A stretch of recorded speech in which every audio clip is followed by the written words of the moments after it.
My name is Kursa Kim, and welcome to the third episode of Cybertalk, where we want you to stay aware to show you care. We are very thrilled that you are here today, and we have some very exciting content to share with all of you guys here today.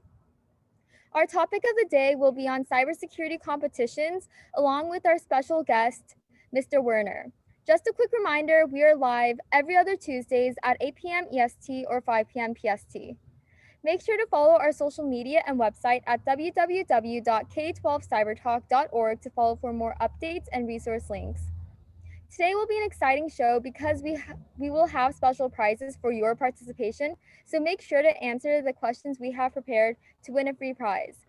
So, to kick it off tonight, I wanted to ask all of you guys about your competition experiences.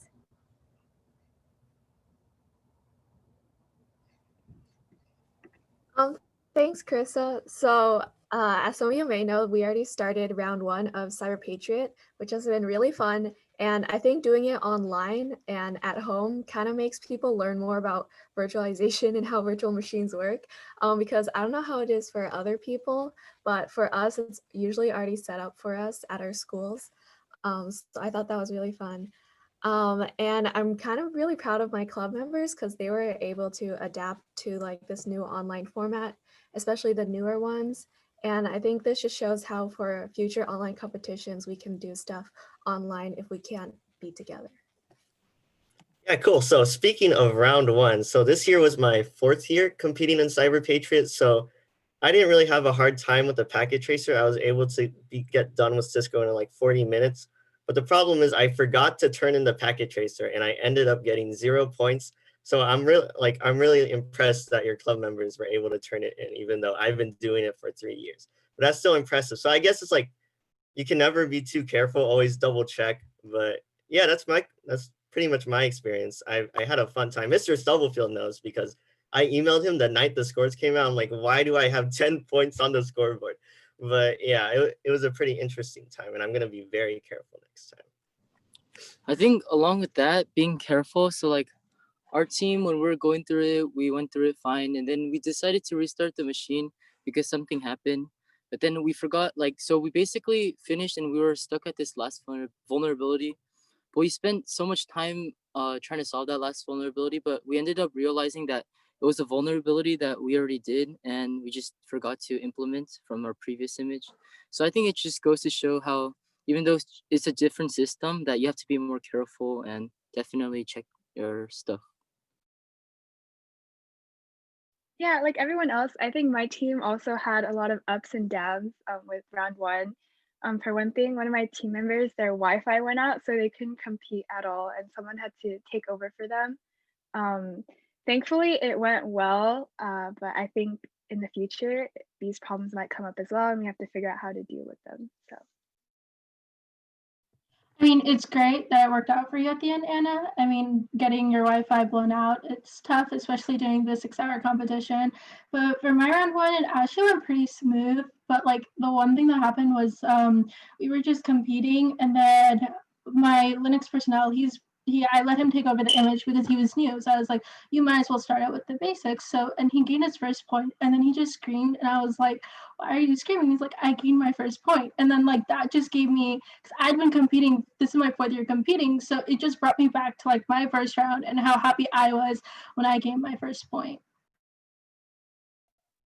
I feel like for me, it was completely different from everyone's experience. My mom tried to go into my BIOS and fix something last minute, and then she broke it to where we couldn't reset my computers. And then we had to run to Best Buy, and my whole team was set back like 3 hours, so we didn't even finish till like 7. And that really wasn't what we intended. But at the end of the day, we pulled off a pretty good score. So like everyone, I think that there are definitely a lot of challenges posed by the whole virtual aspect of this year's Cyberpatriot competition. So like Jacob, Anna, Anusha, and Tim, this is also my 4th year as a Cyberpatriot competitor. So my team expected things to go smoothly, but we did face some caveats. But I think that was all part of a really memorable round 1, and I'm glad we got the practice in before the upcoming semifinal rounds in the spring. So yeah, I think it was a really positive experience overall. Wow, that's great. So I guess the main moral of the story is to be careful through virtual machines and submitting your work. So now I'll pass the stand to Timothy to talk more about cybersecurity competitions. So we've been talking about Cyberpatriot, and that's a type of cybersecurity competition. But I'm gonna go over what are cybersecurity competitions. So cybersecurity competition is an opportunity for those interested in cybersecurity to practice their skills in a realistic situation. During these competitions, participants may work as teams and put ethics and policy procedures into action. There are many different kinds of cybersecurity competitions, which include forensics, which are the investigation and analysis techniques to gather and preserve digital evidence used in connection with a crime to make it more presentable to a court of law. Also, cryptography and malware detection. These are usually found in the CTF competitions, which are capture the flag competitions that are designed to challenge its participants to solve computer security problems that build up clues to capture or defend computer systems. CTFs can also include many different problems of different cybersecurity concepts that are answered individually and add up to points for the competition. There are two different types of ways that you can compete in these competitions. Most of these competitions, like cybersecurity or Cyberpatriot and other CTF competitions, are team competitions, but some of these CTFs and cybersecurity competitions are individual. Doing both individual or team competitions are good practice, but team competitions are especially recommended so that you can discuss and talk out your problems or solutions during the competition, which really helps to build up your skills and do what other people have in common. Most of these competitions allow you to research and Google terms that that help you to learn information during the competition. So even if you don't have as much experience as other people do with cybersecurity, it is still fun to start up these cybersecurity competitions because they help guide you through them. Now it's over to Jacob, who will be going over the types of competitions. Cool. Thank you, Timothy. So here at Cybertalk, we're going to be talking about three main cybersecurity competitions, which are offense defense, CTF, and challenge puzzles, along with example competitions that you can participate in. So the first one is offense defense, where defenders are required to harden provided resources and keep critical services running while defending against attackers. So an example of this competition would be the one we were talking about earlier, which is Cyberpatriot. The competition includes three main challenges based on securing their operating system, Windows, Linux, and Cisco. Cyberpatriot starts its registration on April 1st and consists of multiple rounds until March. Each round is scored so you can see the competition as well as how much you need to improve in comparison with the other teams. So I could explain why Cisco is the best and why you should compete in it, but I want to give the other operating systems a chance. And lucky for us, we have a lot of Cyberpatriot competitors here on Cybertalk. So I heard Sydney has some Windows experience. Would you like to give your take on that, Sydney? Yeah, so I first started with Cyberpatriot in middle school and I did Windows first because I was new to it. And I think if you're a beginner, I would recommend doing Windows because you're used to the operating system already. And I thought how it's pretty cool. You can learn even more about Windows, like the events viewer and the task scheduler and things like that. So I really liked Windows in that sense. And it just taught me more about like the operating system that I'm already so used to. Cool. So I heard Anusha, who's a freshman, also has some Linux experience. Would you like to defend why Linux is the best operating system, Anusha? I say Linux is the best because honestly speaking, in my personal experience, what had happened was that for a month, I'd started out with Windows, but then my team needed a Linux person, I was going to be the Linux person. So when I switched over to Linux, to me, Linux just made more sense because it was less of memorizing the screen, how the screen looks, what you have to click. It was more of typing, and like you can even put the command in your notes.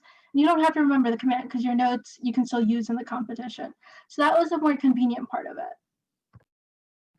Cool. So the reason why Cisco is the best, because when you think about it, Windows is just clicking and Linux is just typing, right? So you put those two together and you get Cisco. And on top of that, you get a quiz. So that's pretty cool. And Cisco is if you didn't know, is one of the leading networking companies around the world. So it's pretty legit. And like so if I'm trying to communicate with another person, there's a lot of processes that have to deal with that. I'm not going to tell you that you should join Cyberpatriot and do Cisco to learn about that. But yeah, that's pretty much it for Cyberpatriot. So the next type of competition we're going to cover is CTF, which stands for Capture the Flag, which are challenges where students participate in solving computer security problems and capture and defend computer systems. So a specific competition would be the California Mayor's Cyber Cup, where 8 teams from each region representing their respective city and competing in 6-hour academic cyber challenges, mitigating cyber vulnerabilities in Windows and Linux platforms. And they also do a little bit of cyber forensics. But I actually have never competed in this before, but I know Sydney has. Sydney, would you like to describe your experience? Okay, so I did Mayor Cyber Cup a couple years ago, but it's probably one of my more like favorite competitions that I've done, because it started out with a video message with the mayor, which I thought was pretty cool because it felt super official, like we were working for the government sort of. And we were also with a bunch of different schools that I haven't competed with before. I would say Cyber Cup is sort of a combination of Cyberpatriot and NCL, which we'll talk about a little more later. There's some questions that are open source where you can just look it up and type in the answer on from Google. But other questions are more specific, like to your Windows or Linux machine. Like they'll have problems and prompts that say like find or fix this vulnerability in this file or in this location. And then once you do that, it'll give you like a string of characters that's called a flag, and you would put that flag into the question to confirm that you did it correctly. So I really like that style of competing, and it's super fun, collaborative, because it's also a team competition. All right, cool. So the next type we're going to talk about is challenge puzzle cybersecurity types of competitions, which is also called Jeopardy style, in which they can be either team or individual. Basically, a series of questions that need to be answered by the participant and can include anything from hacker trivia or log analysis. So an example of this is NCL. NCL is powered by Cyber Skyline, where students test themselves in cybersecurity challenges they are likely to experience in the workforce, such as identifying hackers or recovering from ransomware attacks. So I competed in NCL my senior year of high school. I only got to silver because college apps were like, nah. So I had to get my priorities straight from there. But I was still having a lot of fun. There's a lot of resources out there for NCL. They like to hold your hand because because of the amount of resources they provide to you. I think it's a good way to start off learning cybersecurity, and just like as an introduction, just because of the sheer amount of resources out there. But yeah, it's really fun, and the scenarios are really fun. I think there was like an Among Us scenario at one point, but yeah, it's really fun. I highly recommend it.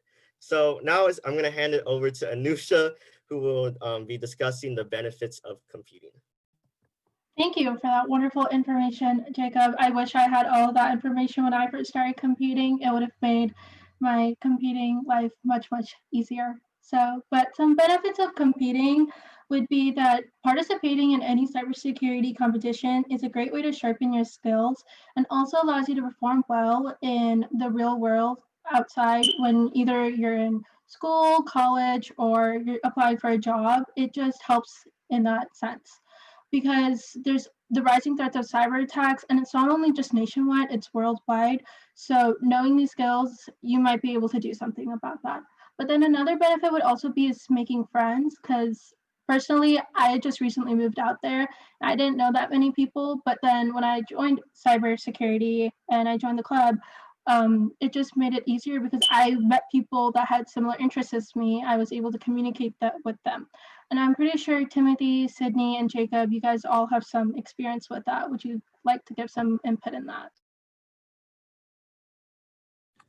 Yeah, so I think for me, when I originally joined Cyberpatriot in my freshman year for high school, I was put into a team where there were more like upperclassmen people. So there were like juniors and seniors basically on my team. And basically, so since I was like the only freshman on the team, I wasn't very familiar with them, and um, I guess it was quite awkward at some points. But then eventually, we were able to build up a relationship throughout the competitions, began becoming like more friends and stuff. And even to this day, even though they're graduated and stuff, we still meet up for like team dinners and team reunions. Like over the summer we had a team dinner. So yeah, I think Cyber Patriot and competitions like cybersecurity are a great way to make friends, especially because the competition makes you become more closer and it's more inner. Um, it brings out more inner relationships. So yeah. How about you, Sydney? I think, okay, so for me, I started my club at my school, and in order to do so, I had to like get some of my friends to do it with me. So I kind of roped a lot of my friends into cybersecurity. But through creating the club, teachers were saying how like, oh, there's other people who have this similar interest to also create a club like this. So I was also able to meet more people that I wouldn't have talked to otherwise, which I thought was pretty cool. And I think competitions are just a great bonding activity overall, besides just learning more information. And I think these are friends that we made that we probably can, like you said, Timothy, like meet up for life because we all share this common interest, which I really enjoy. Yeah, cool. So before when I was going into high school, I didn't have friends because I was going to a new high school, so I didn't know anyone. And I saw their Cyber Patriot program. I'm like, hey, I'm a gamer, maybe I'll like this. And I did. And it just happened to be something I did for like 4 years, and I've made some pretty amazing friends, like Matthew Chan, who's in this Zoom right now. Shout out to Matthew Chan. But yeah, I it's been a long 4 years, but I'm pretty happy that I joined Cyber Patriot. Yeah.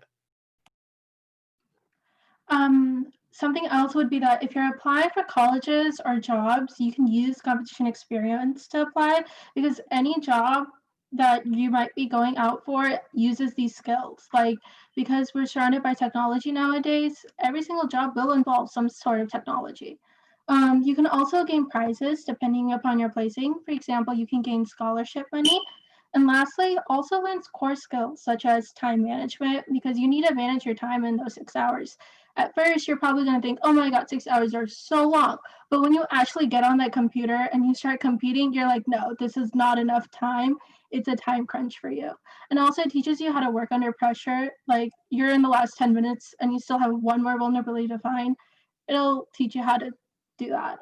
Communication skills and teamwork, you learn communication skills very easily because you're with other people that are going to be working on the same image as you in the same software as you. So you need to learn how to do that also. And this will teach you. And then it also teaches you individual responsibilities, such as if you're a team captain, you need to be able to manage your team, but you also have your own responsibilities towards the team. So that'll teach you that. And now I'm going to pass the stand over to Jacob again so that he can teach you how to prepare for these competitions. Yeah, cool. Thank you, Anusha. So we're going to be talking about how to prepare. So first off, the level of experience that you need. So that depends on the competition. So Cyber Patriot, you can either be in high school or middle school education. Um, yeah, that sounds about right. Yeah, because Cyber Patriot is divided between like like multiple competitions, one of them being high school and one of them being middle school. So if you're in middle school, you're only going to be competing with people in middle school. Likewise for high school, NCL is going to be high school and college level, meaning you guys all compete in the same like area, I guess. Um, so resources you can use is the first one would be teachers because your teachers know everything. You should always ask your teacher first. I know I wouldn't be where I am without my teacher. But yeah, always ask them first. And then the websites. So if I was competing in Cyber Patriot, I would be like, man, I haven't prepared at all. I should probably do something about that. So I would go on their website, look at challenges per round, and then I can see what exactly I have to study. And then, yeah, that's a potential resource you can use. And then NCL has a gymnasium and CryptoCape's website. But yeah, Google is also a very good resource, but there are a lot of resources you can use. So how to get started. So you can sign up with your friends, even if it's individual, so it's more fun. But if you don't have friends, you can take a risk. But yeah, it's gonna benefit you in the long run if you do take that risk. But yeah, so I'm going to be handing it over to Sydney, who's going to interview our guest. Okay, thank you, Jacob. So I'd like to introduce our guest speaker for this show, Mr. Werner. Can you please introduce yourself with your titles and where you work? Certainly. Hello, everybody. Wow, these are just awesome answers that I'm hearing. You're taking a lot of what I was hoping to speak about. Now, it's all good. Hi, I'm Ron Werner. I teach at Bellevue University. We're out of Bellevue, Nebraska. So many people like to think Washington for some reason. I've been teaching there for about 10 years. I started their cybersecurity studies program, and we just had a couple of students. Now we have almost 1,000 undergrad and graduate students worldwide. In addition to teaching, I enjoy helping organizations. So I started my own cybersecurity consulting company called Cyber-AAA or Cyber AAA, where I perform assessments, advising, and I do a lot of security awareness where I'm going to conferences or doing training, kind of like what we're doing here today with this video call. Thank you. So what would you say are some of your favorite parts about your job, or some parts that are maybe overlooked by people who don't know much about the field? A lot of people don't realize how broad cybersecurity is. We already heard some of the answers in this call, where you need to understand how Windows works, Linux, and networking, but all the components of it. But we also heard about how it's teamwork and communication and documentation. What I love about what I do is just being able to get out there and help people work with students and businesses alike. So many organizations are still searching for, how do I secure my stuff? We're told we need to secure our data for data privacy rules, like the brand new California cybersecurity regulation. But how do we do that? My job is to help organizations and ultimately their people understand the different steps. And it's often the same type of steps that you students take in Cyberpatriot. So often I hear what you're doing in Cyberpatriot, and it's like, that's what I do with my job as a cybersecurity analyst and as a systems administrator. So a lot of the basics you're learning, they're actually not necessarily basics we need in business, but we also need it for consumers. We're in the buying season, almost Christmas time as we're recording this. Are we doing that safely and securely online? So one of the messages I want to get out is, please spread the word on how to be safe online, because we all know somebody who may have been impacted by identity theft or credit card fraud. So please help spread the word. I love what I'm hearing tonight from the students. Thank you, and I definitely agree with all of your points. So more about you and your background. Can you explain more about how you got started in this field and how you are interested in it? Certainly. I'm a former Air Force intelligence officer. The Air Force paid for both my bachelor's and master's degrees. I had a full ride RTC scholarship at Michigan State University, where I studied computer science. I actually had the same major for the whole 4 years I was there. This was back in the early days of computers, late 80s, early 90s. I was in the US Air Force for a while, and they didn't really have anyone focused on information security.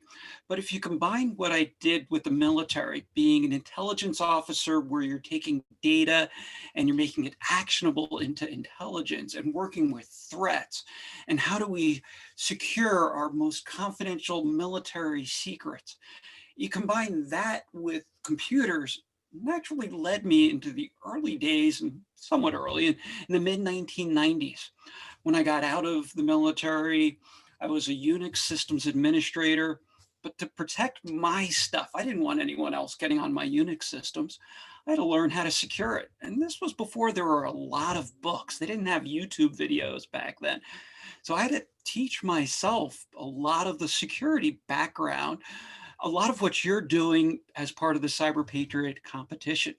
Rolling forward, I just love working with people, and I just naturally got into teaching. And that's a lot of what I do today. Thank you. So as some of our viewers may not know, Mr. Werner actually gave a TED Talk, which I'd say is pretty impressive. And you mentioned like sort of the negative connotation behind the word hackers. Can you define what a hacker is and explain why you actually encourage kids to become hackers? So let me start by asking you this. How many hackers do we have in the room? I'm checking to see how many are raising their hands. Oh, come on. See, the world needs more hackers, and that's actually the name of my TED Talk, Hackers Wanted. So many think a hacker is someone wearing a hoodie, just trying to break into computer systems. No, if you go back to the classic definition, it was defined by Eric Raymond, who wrote The Cathedral and the Bazaar. He also wrote a book called The Hacker's Lexicon. Catbead.org, I believe, is his website where you can read it. It's just about being naturally curious, solving problems in unique ways. That's really what we need in today's business environment. It's people who can solve problems. And that's what you're doing as part of these security competitions, is problem solving in real time using real life types of scenarios. So don't think of hackers just as, the person trying to break into somewhere always wearing a hoodie. I don't know why hackers always wear hoodies. They can wear, all sorts of different stuff, including a suit coat, because yes, I'm a hacker as well. I'm also a gamer, by the way. I heard Jacob, I believe, mentioned about gaming. Gaming is actually often a form of problem solving, right? Where we learn how to hack. So what you're learning with this hacking is how to do it, though, safely in a secure environment to avoid hurting someone inadvertently. So I highly recommend practice your hacking skills. So now we wanted Yes, which I think that's really useful. Oh, it's okay. It's okay. We can move on. Yeah. Oh, I'm so sorry, Sydney. But we wanted to open up the questions to the audience. We've already received a question. So the question is, today's news includes an article about a cybersecurity company being hacked into by another country's hackers. How has the cyber adversaries changed over the past 10 years, and how will they change over the next 10 years? Oh, that is a wonderful question. How have cyber adversaries changed? Well, yes, I happen to see that article, and I highly recommend all students and professionals stay up to date on news, because this is hardly a unique situation. We've seen many other security companies who have been breached, this including the NSA, where they lost some of their security tools. So it can happen to any organization. How have things changed over the past 10 years? Definitely getting a lot more sophisticated. Foreign nations are actively trying to get into companies and other nations. We know this for a fact. Computer espionage, cyber war is alive and well. I've actually heard that from the FBI. They've gotten extremely sophisticated in how they're doing it. So that just means we need to be so much more sophisticated in how we detect and how we can respond to it. And then what are we doing to protect our infrastructure? Because as you'll often hear, we need to protect all of the ways in. They just need to find one way in. And sometimes that's just through social engineering. Although I also have a talk, if you check out my YouTube, called Security Groundhog Day, where if you remember the movie from Bill Murray, where he's reliving the same day over and over again. Yeah, that's pretty much what I do.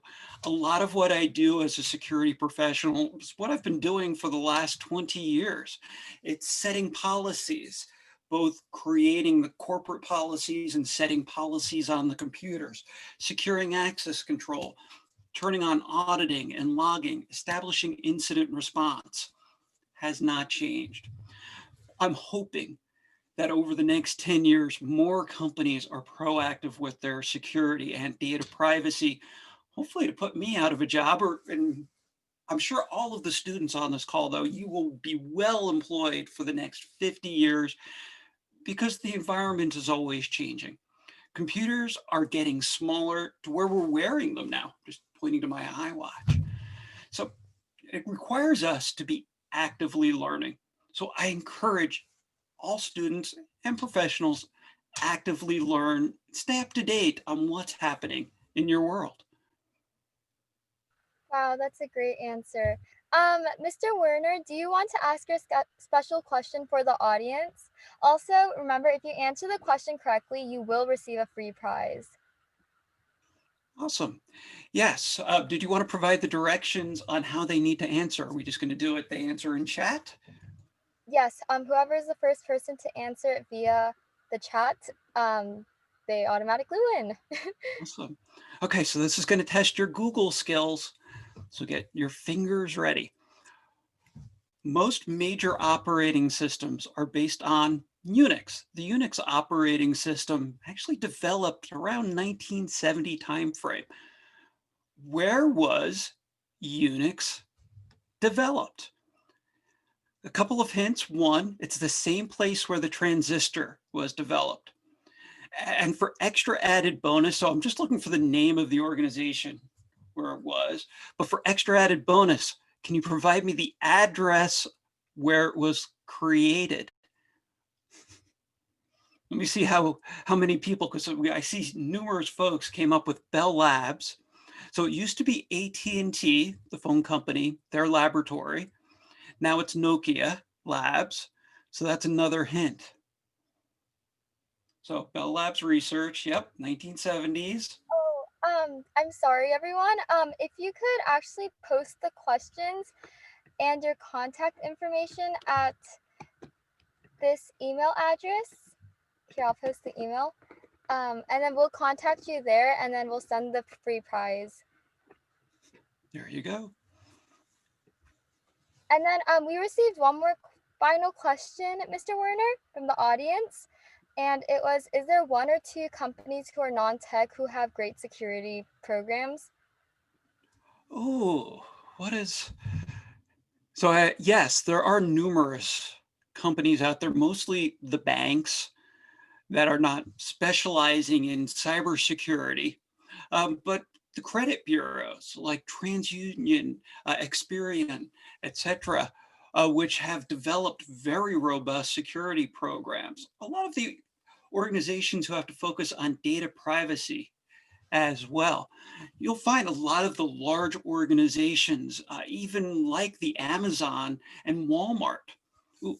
Walmart actually has a phenomenal security program. I've gotten to know their folks, and a lot of people like going, what, Walmart, really? Well, if you think about their huge online presence, they have to be very proactive with security.